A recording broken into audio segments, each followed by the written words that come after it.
નમસ્કાર વિદ્યાર્થીઓ, સ્વાગત છે ફરી એક વખત આપ સૌનું. FYBA સંસ્કૃતમાં આપણે જેવી રીતે પ્રથમ પેપર સંસ્કૃતનું ભણ્યા હતા તેવી રીતે અહીંયા હવે ત્રીજું પેપર સંસ્કૃતનું તમારા લોકોને ભણવાનું આવશે, જે છે રામાયણ બાલકાંડ. તો બાલકાંડનો આપણે અહીંયા અભ્યાસ કરવાના છીએ. તો સૌથી પહેલાં વાત કરીએ રામાયણ છે તેના કર્તા વિશેની. તો રામાયણના કર્તા છે મહર્ષિ વાલ્મીકી, જેમણે રામાયણને 24,000 શ્લોકોમાં વર્ણવ્યું છે. વાલ્મીકી રામાયણ. તો વાલ્મીકી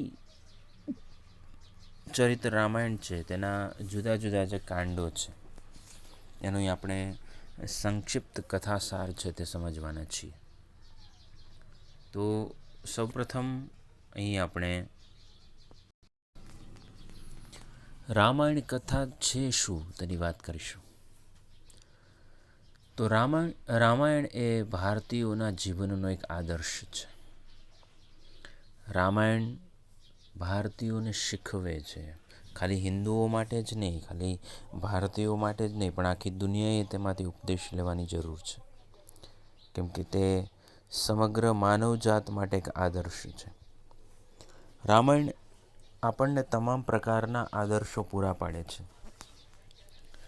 રામાયણ શીખવે છે કે સમાજ આવો હોવો જોઈએ, પુત્ર આવો હોવો જોઈએ, પિતા આવો હોવો જોઈએ, એક પતિ આવો હોવો જોઈએ, એક પત્ની છે તેનું પતિવ્રત્ય છે તે આવું હોવું જોઈએ, એક સેવક કેવો હોવો જોઈએ, એક ભાઈના શું કર્તવ્યો છે, આ બધું જ રામાયણ આપણને શીખવે છે.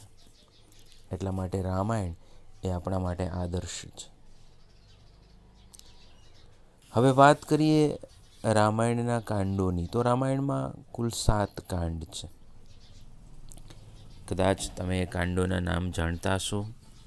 સૌથી પહેલો રામાયણનો જે કાંડ છે જે આપણે અહીંયા ભણવાના છીએ તે છે બાલકાંડ. બીજો અયોધ્યાકાંડ. ત્રીજો અરણ્યકાંડ. ચોથો કાંડ છે કિષ્કિંધાકાંડ. પાંચમો સુંદરકાંડ. છઠ્ઠા કાંડનું નામ છે યુદ્ધ અથવા લંકાકાંડ. અને સાતમો તે ઉત્તરકાંડ. તો રામાયણની કથા આમ કુલ 7 કાંડોમાં અને 24,000 શ્લોકોમાં વહેંચાયેલી છે. તો અહીંયા સૌપ્રથમ આપણે વાલ્મીકી રચિત રામાયણના જુદા જુદા જે કાંડો છે તેનો કથાસાર સંક્ષેપમાં સમજીશું. તો રામાયણ શબ્દ બન્યો છે કેવી રીતે? તો રામાયણ શબ્દની વ્યુત્પત્તિ જોઈએ, તેનો શાબ્દિક અર્થ જોઈએ તો રામસ્ય અયનમ રામાયણમ.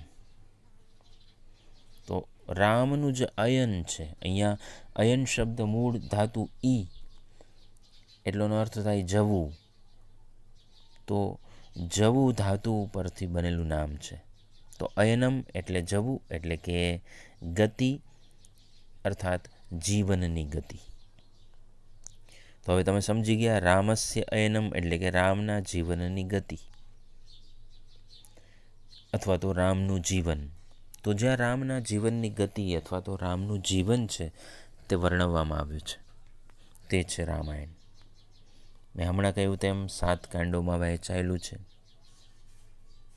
જેનો બાલકાંડ, અયોધ્યાકાંડ, અરણ્યકાંડ, કિષ્કિંધાકાંડ, સુંદરકાંડ, યુદ્ધકાંડ અને ઉત્તરકાંડ એમ પ્રત્યેક કાંડના આંતર વિભાગોને સર્ગમાં વહેંચવામાં આવ્યા છે. તો આપણે આ પ્રત્યેક કાંડમાં આવતી કથાનો ટૂંકો પરિચય છે તે મેળવી લઈએ.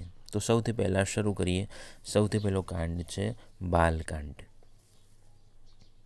તો બાલકાંડની શરૂઆતમાં રામાયણના જે જન્મદાતા છે એટલે કે વાલ્મીકી અને રામના જન્મની વાત આવે છે. તો સૌથી પહેલાં રામાયણ લખવા માટે વાલ્મીકીને પ્રેરણા ક્યાંથી પ્રાપ્ત થઈ એની વાત કરીએ. તો મહર્ષિ વાલ્મીકી પોતાના શિષ્યો સાથે તમસા નદીમાં સ્નાન કરવા માટે જાય છે. ત્યાં એ સુંદર તમસાનું જળ જોઈ અને તે આનંદિત થાય છે અને બાજુમાં ઊભેલા પોતાના ભારદ્વાજ નામના શિષ્યને કહે છે, સતુ તીરમ સમાસાદ્ય તમસાયાહ મહામુનિ. તો તેમ મહામુનિ તમસા નદીના કિનારે પહોંચી અને પાર્શ્વસ્થિત બાજુમાં ઊભેલા શિષ્યને દૃષ્ટવા તીર્થમ અકર્દમમ, તે કાદવ વગરનું તે તીર્થ એટલે કે જળાશય જોઈ અને બાજુમાં ઊભેલા ભારદ્વાજ નામના શિષ્યને કહેવા લાગ્યા. શું કહ્યું? વાલ્મીકીએ ભારદ્વાજને કહ્યું કે ન્યસ્તતામ કલશસ્તાત દીયતમ વલકલમ મમ ઇદમે વાવગાહિષ્યે તમસાયા તીર્થમોત્તમમ. હે તાત, હે પુત્ર અથવા તો હે ભાઈ, ન્યસ્તતામ કલશ, તું તારો કળશ નીચે મૂક અને મારું વલકલ મને આપ. હું આજે આ તમસાના ઉત્તમ જળમાં સ્નાન કરીશ. એમ કહી અને વાલ્મીકી છે તે તમસાના કિનારાનું જે જંગલ હતું ત્યાં આમથી આમ ફરવા લાગ્યા. એ સમયે વાલ્મીકીએ એક ઘટના ઘટતી જોઈ. એક ક્રોંચ યુગલ, ક્રોંચ જે પક્ષી હોય છે તેનું જોડું એટલે કે ક્રોંચ અને ક્રોંચી ત્યાં પ્રણય લીલામાં વ્યસ્ત હતા.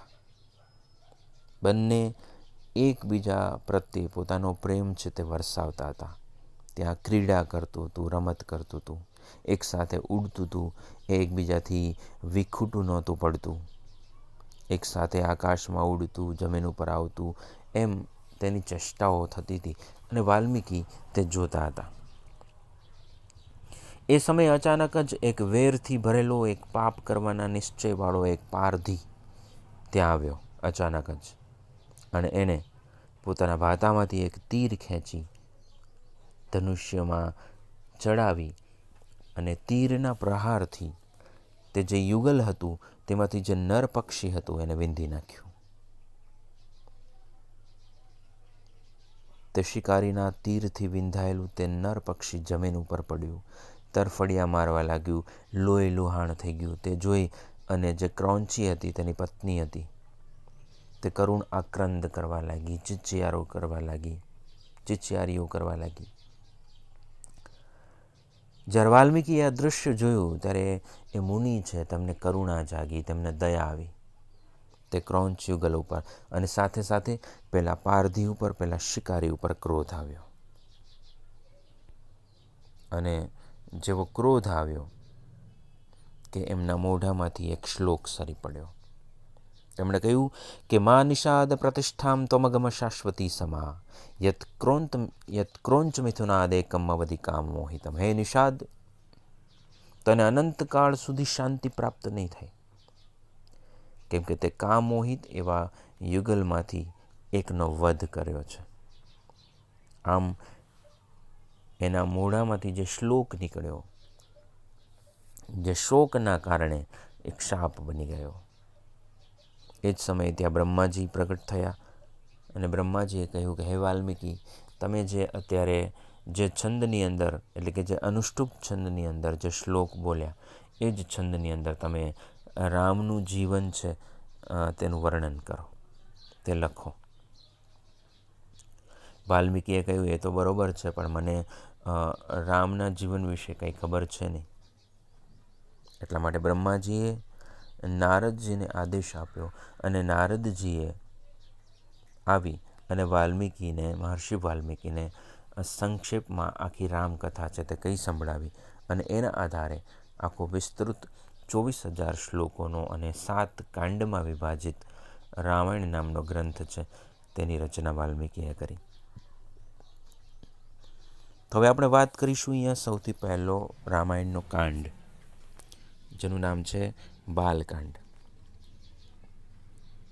તો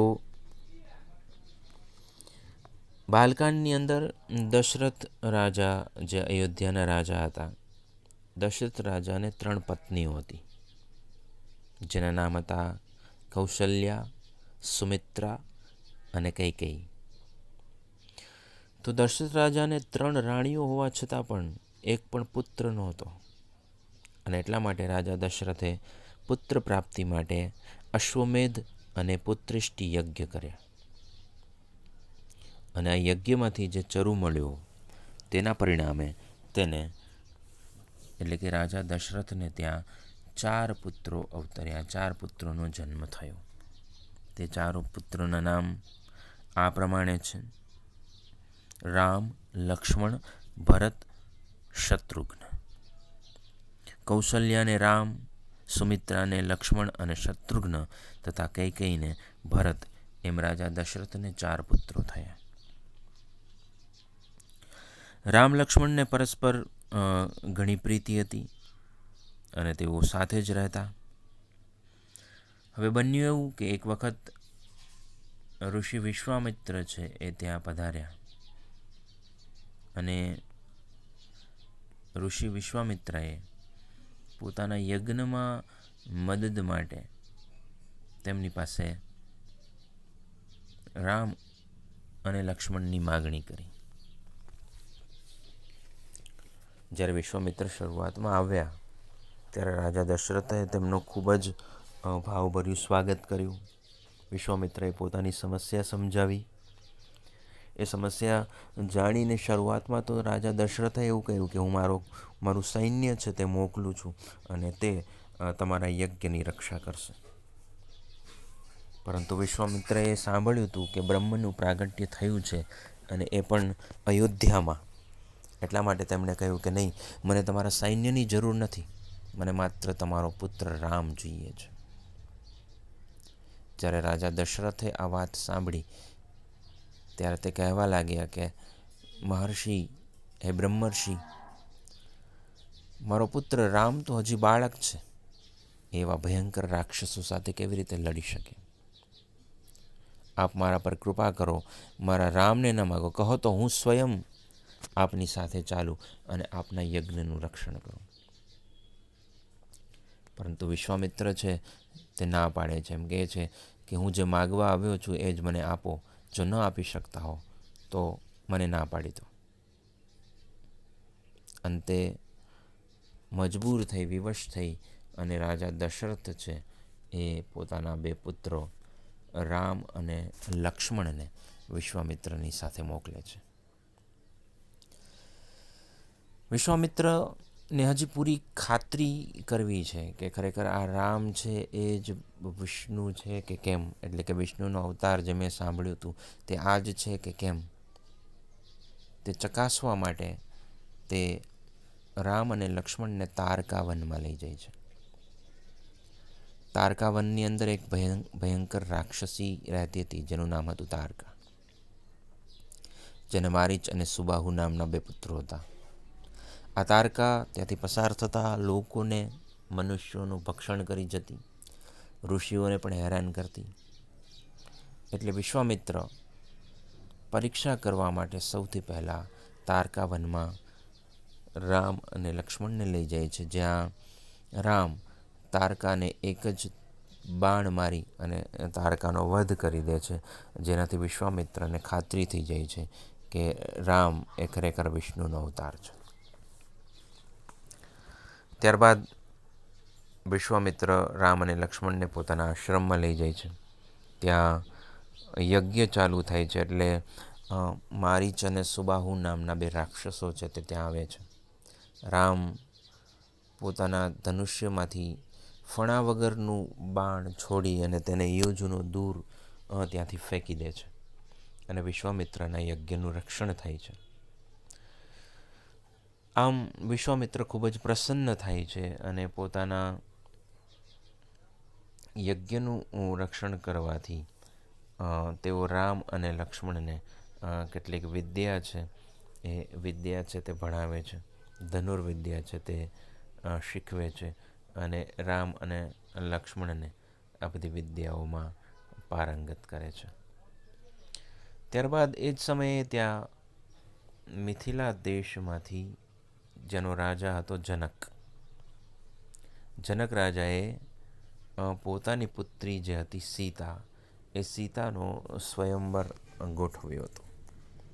હવે એની કહાની એવી છે કે રાજા જનકને કોઈ પુત્ર કે પુત્રી કાંઈ હતું નહીં, પરંતુ તેના રાજ્યમાં અકાળ પડ્યો ત્યારે તે પોતે જ ધરતી માતાને ખેડવા માટે જાય છે. અને એ સમયે ધરતીમાં ચાલતા ચાલતા હળ વચ્ચે અટકી જાય છે અને ત્યાં ખોદવાથી અંદરથી એક પેટી નીકળે છે અને અંદરથી તેમાં એક સુંદર કન્યા છે તે એને મળી આવે છે અને તેનું નામ રાજા જનક સીતા એવું રાખે છે. સીતા શબ્દ છે તે ઋગ્વેદમાં પણ જોવા મળે છે. ઋગ્વેદમાં સીતા શબ્દનો અર્થ થાય છે ખેતરમાં પાડવામાં આવતા ચાસ.